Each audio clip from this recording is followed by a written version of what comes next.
Without objection. Mr. Speaker, we gather here this evening to demand the immediate release of Michael Nguyen, an American citizen and Orange County resident who has been detained by the Vietnamese government for nearly 2 months without cause. Michael, a loving husband and father of 4, owns a small printing business and is actively involved in his community and church. He is a law-abiding citizen with no criminal record in the United States. Michael traveled to Vietnam on June 27, 2018, to visit family and friends. When he did not return home on July 16th as planned, his family grew worried and contacted my office.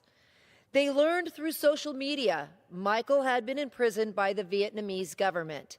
On July 31st, the State Department was able to confirm Michael's detainment. We now know he has been imprisoned for allegedly violating Article 109 of the Vietnamese Criminal Code, Activities Against the Government. Article 109 is an arbitrary and vague charge the Vietnamese government often uses to justify baseless arrests. Michael could be held for months without formal charges as the Vietnamese government investigates. During this time, Michael will be denied access to an attorney or direct communication with his family. State Department officials are only allowed to visit Michael once a month. The Vietnamese government has refused repeated requests to provide my office with evidence to substantiate Michael's arrest.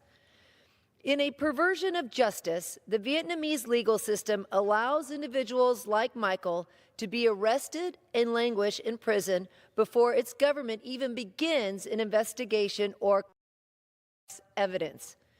Michael's detainment is only the most recent example of Vietnam's troubling human rights record and lack of a transparent legal system.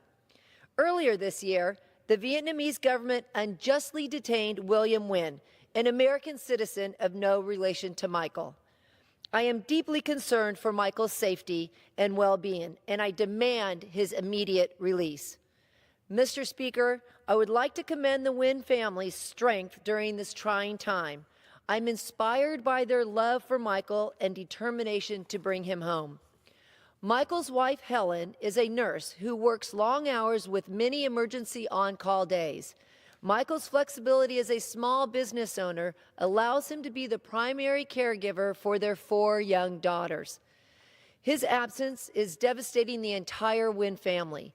This American family should not have to spend one more day worrying and wondering when Michael will return home.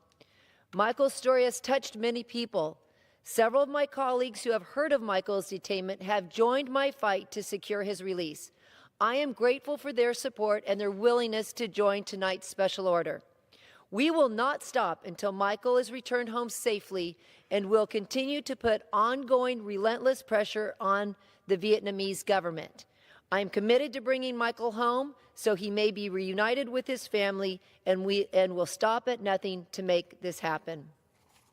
Now it is my privilege to yield and to introduce Congressman Ed Royce, a fellow Orange County resident and esteemed chairman of the Foreign Affairs Committee.